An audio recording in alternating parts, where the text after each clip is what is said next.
Hey everyone, in this video we will see how to fix Freebird shaver not working, power button, blade and charging troubleshooting guide. Fix 1 is charge the shaver properly. Connect the original USB charging cable, then plug it into a working USB wall adapter or power source. Check if the charging indicator light turns on. Leave the shaver charging for at least 1 to 2 hours. Press and hold the power button for 2 to 3 seconds to turn it on. Second one is check the charging cable and adapter. Inspect the USB cable for cuts or damage. Try a different USB wall adapter.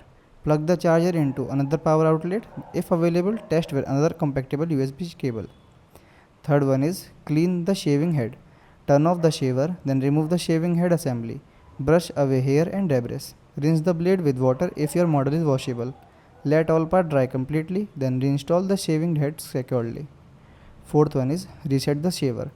Disconnect the charger, then hold the power button for 10 to 15 seconds. Wait about 30 seconds, then charge the shaver again. Try turning it on. Fifth one is inspect the power button. Press the button several times, then check if it's stuck or doesn't click. Clean around the button using a dry cotton swab. Try turning the shaver on again. Thanks for watching.